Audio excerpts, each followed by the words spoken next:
Hey everyone, Curse Deck Builder here, making our way to 10,000 decks assisted, and today we'll be looking at Norman Osborn, or probably better yet known as the Green Goblin. This is a donation deck from Curtis, who has a lot of general questions about building theme decks, about numbers of instants, about using blue, among other things, but I thought this would be a great time to look at a deck and discuss what it means to be in theme and what are the costs of such a theme. You know, synergy is like a huge thing that we get to build towards in Commander, right? Unlike 60 card formats and one-on-one where, you know, you have to do your plan consistently and quickly, we get to kind of sprawl out a little bit. And with the Highlander rules of only one of each card usually, it makes us have to jump through certain hoops or work extra hard to get a lot of redundancy and a theme going. But what happens when that theme has, how do I politely say this, ceiling limits or intrinsic problems to it? Not that that's an example here. I think this is a very good deck with a very strong commander, but it is something we got to think about. Not every theme will work out as smoothly as others. You know, if someone shows up with their theme deck of being, you know, artifacts that tap and sack versus your opponent that comes in with artifacts, period, you know, one's going to have an easier time to get going and have higher ceilings. It's just the nature of the game. But this deck is going to be a really good example of seeing how we can adjust to our themes and stay critical of them so we don't lose our way. All right, that's a lot to go through, so let's get started with the commander and I'll be right back. If you'd like to take a look at the deck list we're talking about today, or if you'd like to submit your own deck list to me so that I can make a video assisting your deck, please check the video description down below. So who is Norman Osborn and why are they our Grixis Mayhem commander? Where Norman Osborn is one of our special kinds of transform cards we can cast into either half. So on the front half we have Norman Osborn as a legendary human scientist villain. 1/1 can't be blocked. When it deals combat damage to a player, Norman Osborn connives, which means you draw, discard, and if the card that you've discarded was a non-land card, you gain a +1/+1 counter on your commander. Then we may transform our Norman Osborn into the Green Goblin for 1 blue, black, red. Now, though Norman Osborn can be cast as 2 mana, more often than not, we're really thinking about the other side of this creature, which is Green Goblin. I say the Green Goblin, but it is just Green Goblin. Green Goblin is a legendary 3/3 goblin human villain. They have flying and menace, and they have 2 really important abilities. The first one is the static. Spells you cast from your graveyard cost 2 less to cast, and then the main one, Goblin formula. Each non-land card in your graveyard has Mayhem. The Mayhem cost is equal to its mana cost. What is Mayhem? Mayhem says you may cast a card from your graveyard if you had discarded it. Its Mayhem cost in this case will be its mana cost, because that's how Green Goblin works. You still have to follow timing rules, unlike Madness, which is the ability this is compared to. Madness goes immediately on the stack when it is discarded, and you have to decide to cast it or not, whereas Mayhem, you get to decide the rest of the turn, assuming you have the ability. So like if you discard a sorcery when it's not your turn, you won't be able to do that, but if you have the ability to cast that spell, you then can cast it anytime during that turn. Now, if you're a little confused about why you couldn't just cycle the same spell 50 times over, the way Magic works is that cards are game objects, and a card becomes a new game object every time it goes through, like it changes zones. So the way to think about this is when you discard a card into your graveyard, that card has like an invisible tag attached to it that says has been discarded. When you then cast that spell and it goes onto the stack, it loses that tag and it doesn't remember that it was discarded. It is now a new game object. And so when it goes from the graveyard again, let's say it was a sorcery, for example, it no longer was discarded and you can't just loop it indefinitely. You need to be constantly discarding it. So with that in mind, we have a very clear setup for a deck. We have a lot of looting and rummaging, so cards going into, we're either discarding and drawing or drawing and discarding. And our aim is to cast out cards from our graveyard with this reduced cost that the Green Goblin gives us, reducing the mana cost of spells. In essence, meaning we're turning a lot of our spells into pseudo-dark ritual. What do I mean by this? Well, I mean when we cast Faithless Looting, as an example, we've paid 1 mana. We've paid 1 mana and we've discarded 2 cards. One of those cards we're going to want to cast, let's just say, and that card now costs 2 less. In essence, we have paid 1 mana to reduce a card's mana cost by 2. This is not, of course, including the benefit we have about, drawing 2 and discarding 2, changing our hand, putting things in the graveyard, doing other things, triggering other abilities, etc., etc. But if we just boil it down to it, cards like Faithless Looting now start being mini rituals, giving us a little additional mana in addition to fixing our hand.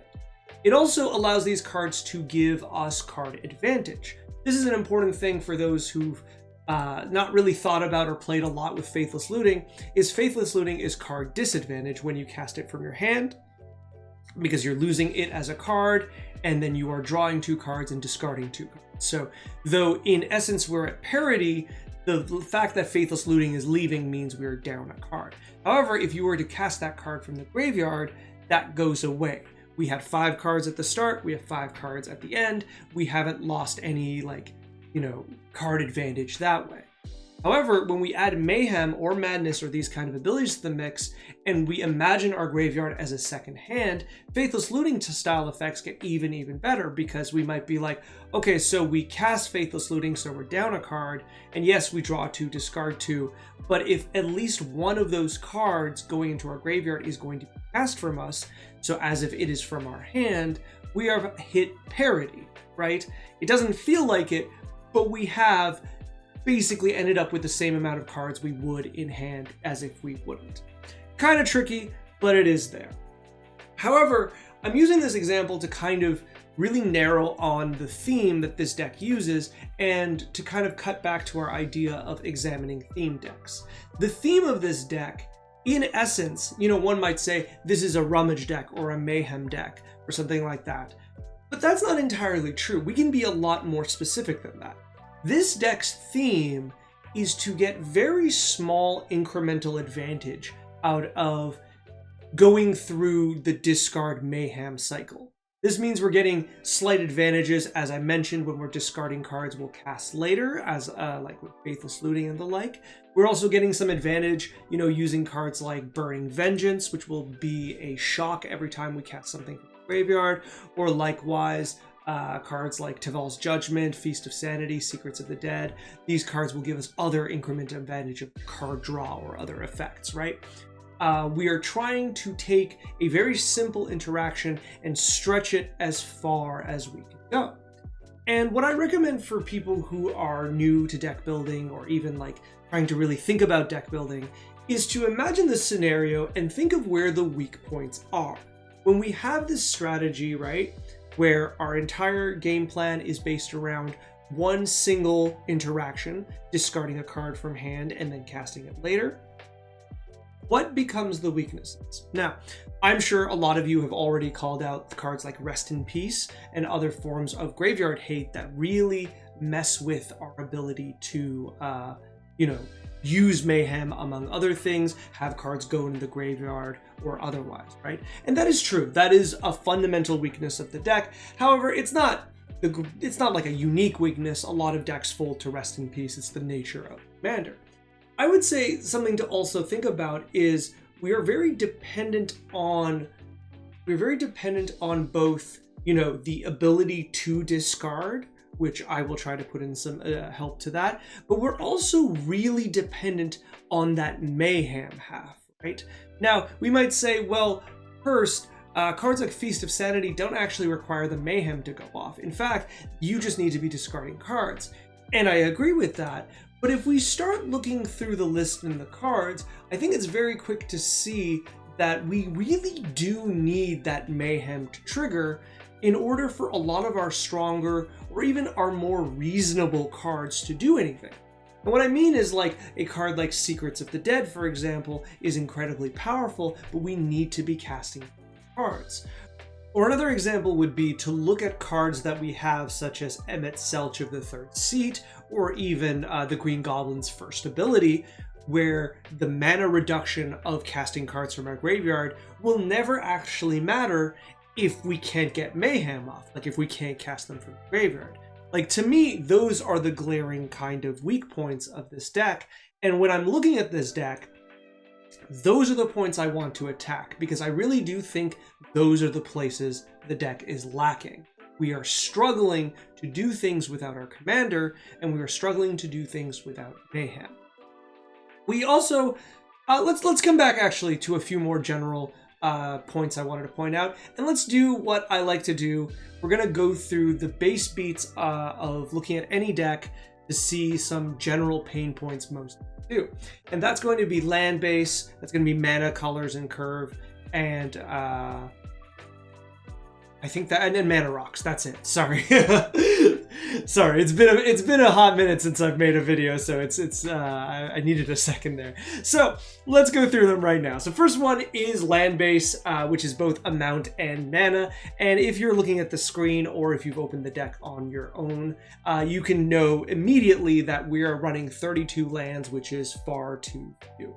32 lands is really, really low. There's not much we can really say about that. I generally do like to be a lot closer to 38. I do see there is, in essence, a kind of band-aid to this, with Norman Osborn being able to be paid for 2 mana, and then attacking and using that connive ability to dig for those subsequent lands. And I think I would be a lot more comfortable with that if we were at 35 lands. But at 32, we're really too low to, I think, reliably get our commander out on the side we want it to be. So with that in mind, already I'm not particularly liking it. After that, if we look at our colors, we can see that we have a pretty even deck. 35% blue, 35% black, and 28% red is pretty consistent. And I will say I really do like that our mana production in colors is really good. So good on you. I do appreciate that. We see that a little, even in my decks, we see it less often than I'd like. The only problem here is the number of lands. However, with that in mind, looking also at our mana rocks, which we will come back to for one important reason, but we're running quite a few, and it does feel like we're running these mana rocks to kind of supplement our land production. And though I will point out there is something really important here, because we can do our turn 2 mana rock into a turn 3 Green Goblin due to the mana and how that fixes it. I still don't know if that's exactly what I want. I think I'd rather be casting Norman Osborn first and then our commander, and then flipping it manually. But even more than that, our collection of mana rocks are signets, which I think the talismans would just do a better job. And even beyond that, having something like Felwar Stone would be better, as it's more likely to hit 2 of our colors and not require another mana to get working. So in my mind, easily cutting the Dimir Izzet and Rakdos Signet right into lands is a good start, keeping the Soul Ring and the Arcane Signet. Finally, looking at the curve, our curve is a little messy, but remember, this is a deck that aims to cheat out a bunch of cards. I really would like a lot more 1-mana cards. We have 3 1-mana cards in the entirety of the deck, and a tremendous amount of 2-mana cards, which feels a little lopsided. Once again, we'll get back to that because I do realize there is a reason for that, but otherwise, looking downwards, the curve kind of works in a way that I expect, with 4 being higher than normal, and then kind of curving out, with 6 also just having a single card in it. Once again, I do understand, because we want to be reducing in 2s, so 4 mana cards are just more likely to have 2 colorless pips in them, or I should say 2 generic mana pips in them, which works better with Green Goblin, so I do fundamentally understand what's going on. Coming back to the artifact thing, You can notice that if you look at the mana rocks, you can also see that we're playing the full cycle of mirror, so iron, leaden, and silver to generate extra mana.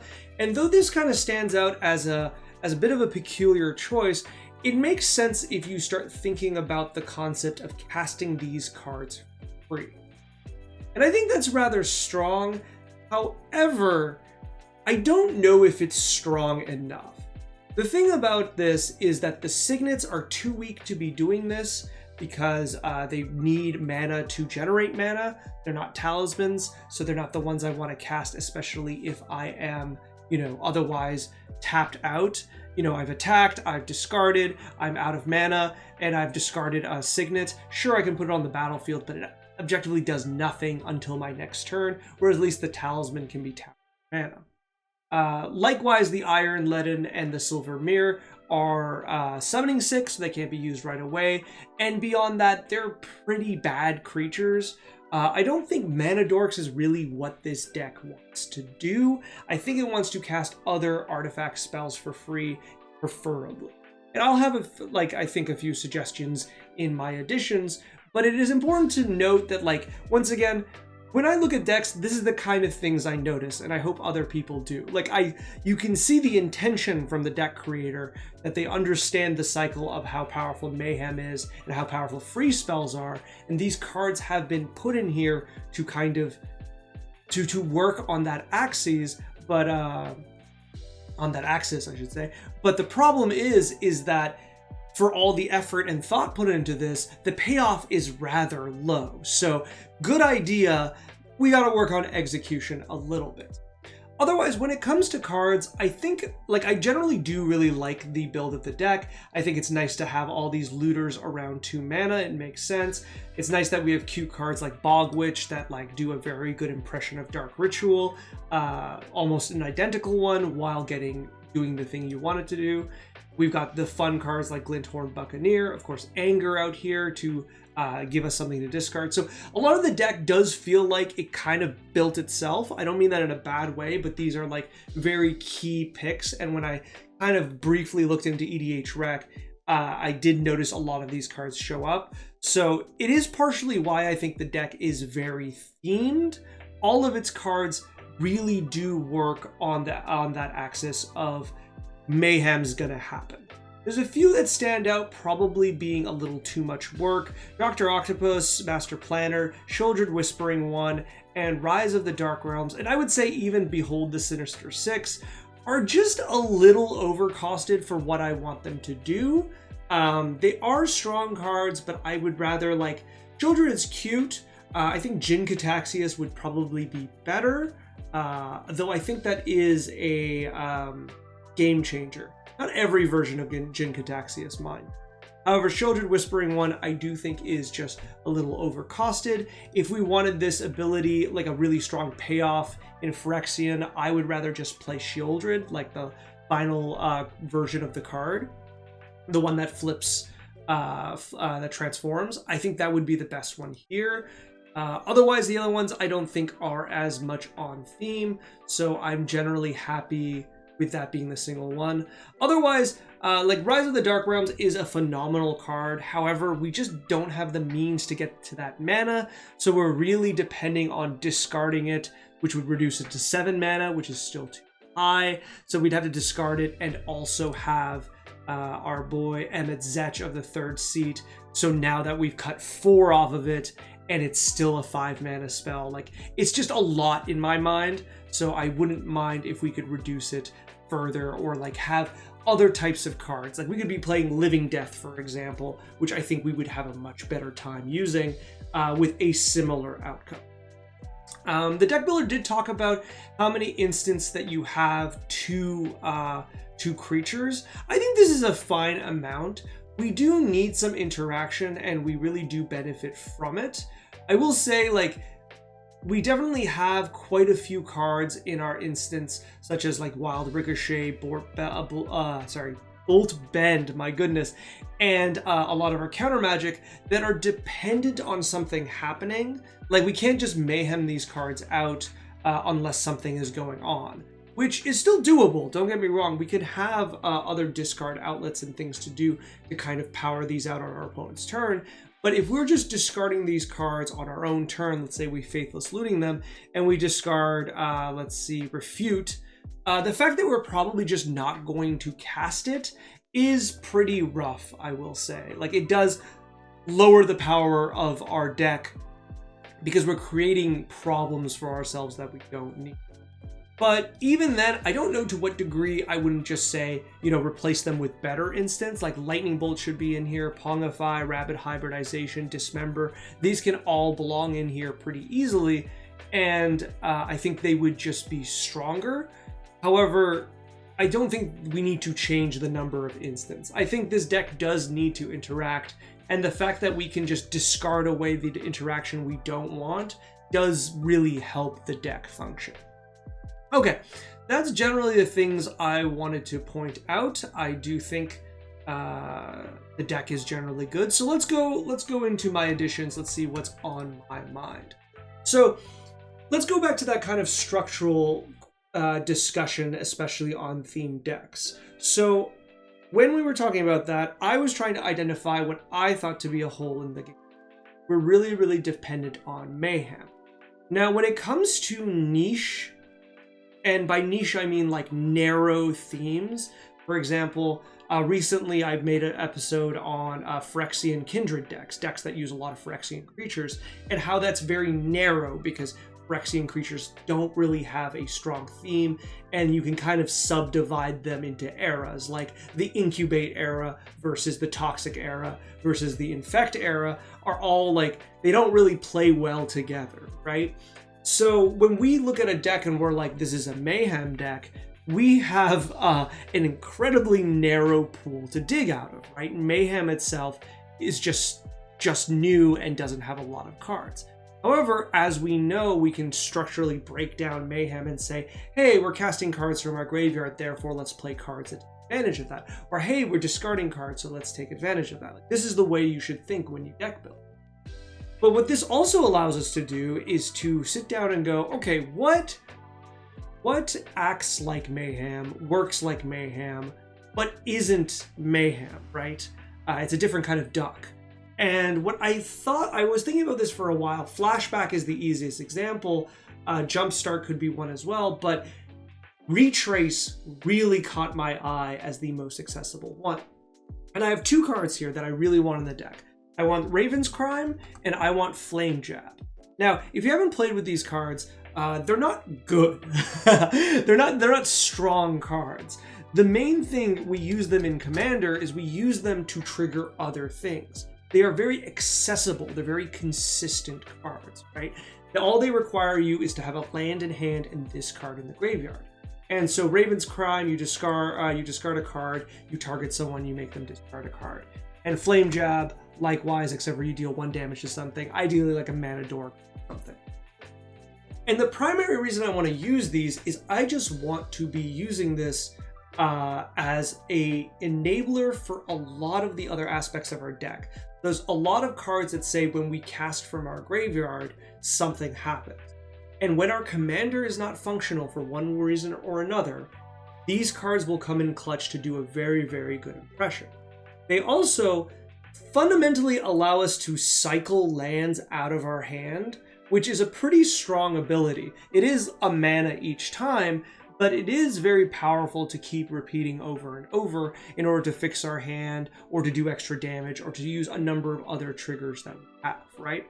And don't forget, this will trigger cards such as Tival's Judgment, because even though technically you're just casting, the card just goes back into the graveyard, we have to remember it does leave to go on the stack, so it will trigger those effects. So I find that to be really good. That's not even including the idea that Raven's Crime can be used to target yourself in a pinch, which can sometimes be very good in certain circumstances.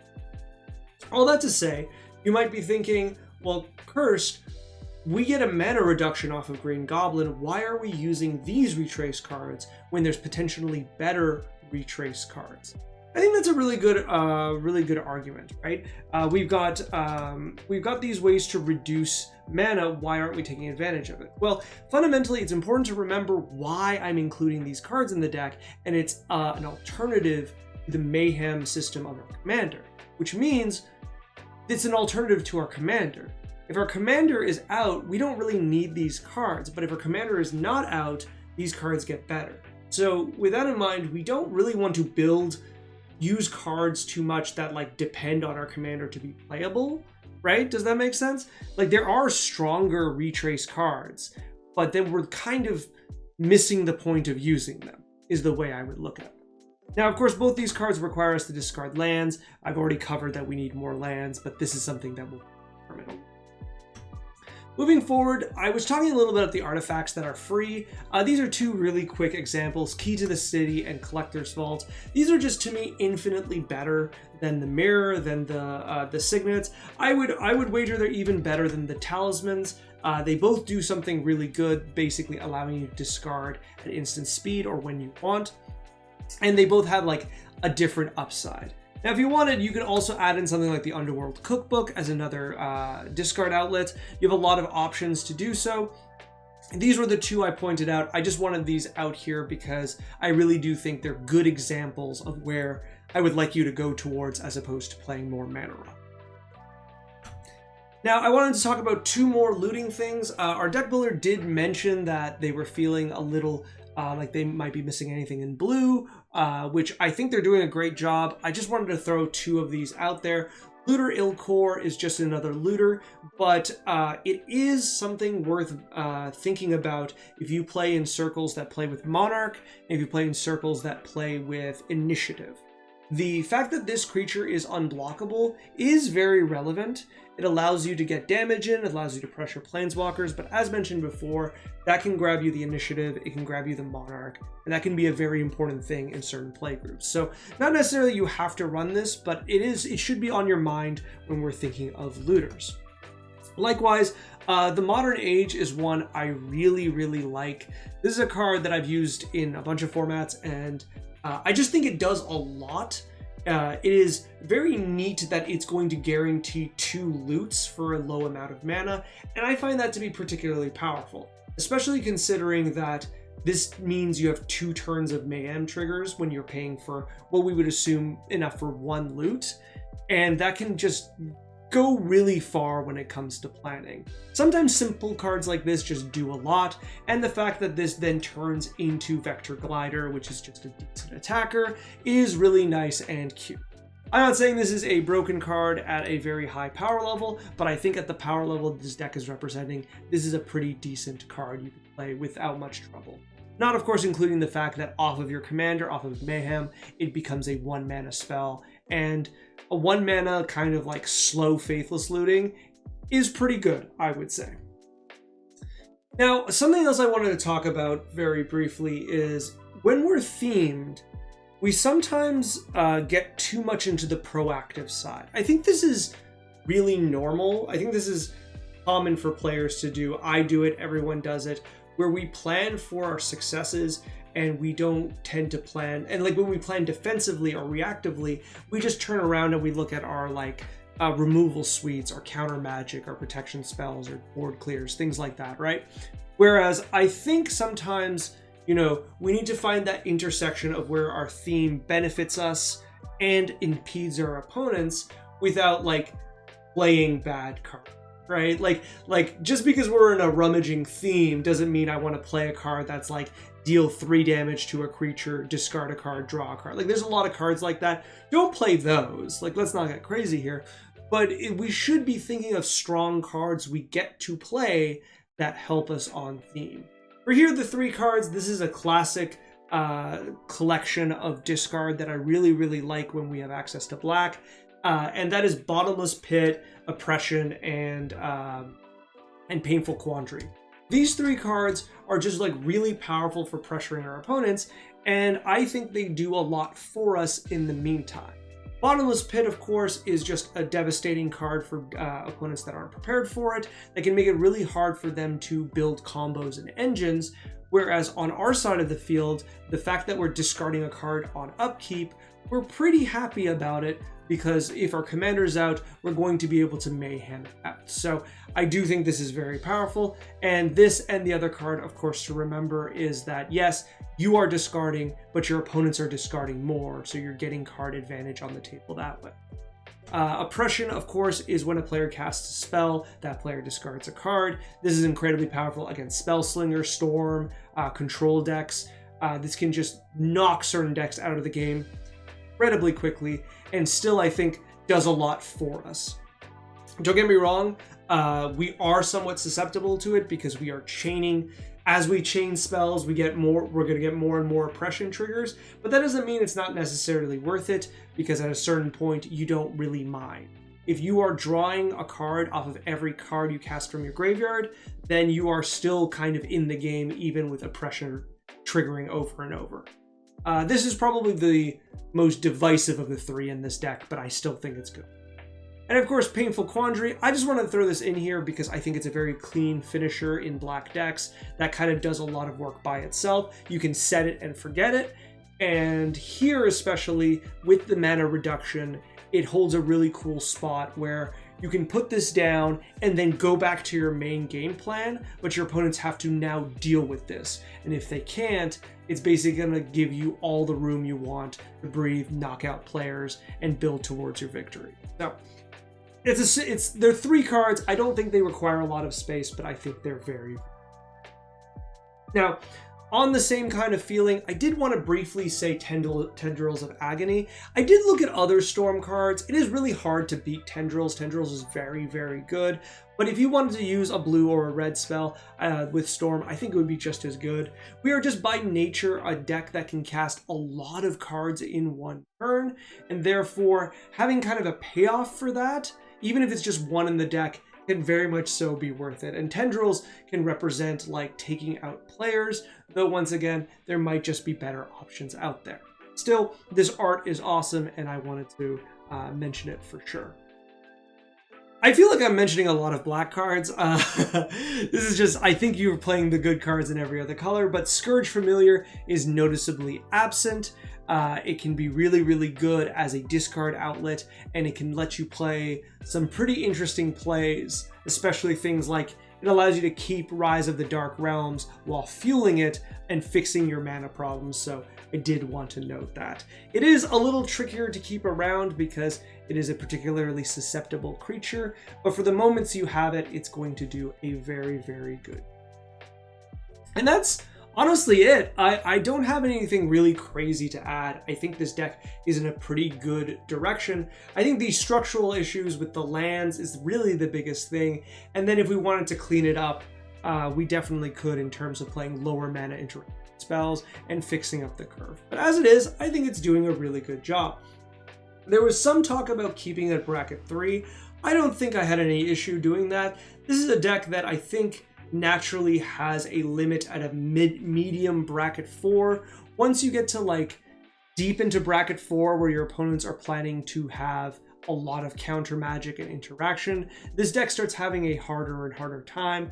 Around bracket 4 is when I expect people to just be playing Rest in Peace as an option to knock out players, and this deck just really doesn't have an answer to that, and that's okay. Them's the breaks. All right, I hope this was helpful. I hope you enjoyed a conversation a little bit going into the themes of, themes in decks and how to kind of analyze it. I'm hoping to do that more as we look at the decks I receive as examples for teachable moments, let's say. Thank you so much, good luck, and happy deck building. Thank you so much for watching. This video is brought to you by viewers like you and people on my Patreon. If you'd like to send me another draft of this deck, or any deck, there is a link in the video description down below. And if you'd like to make your deck one of my donation decks I work on, there is a link there too. Finally, if you'd like to like, comment, subscribe, I would be very appreciative. It helps the channel quite a bit. Thank you, and good luck in brewing and building.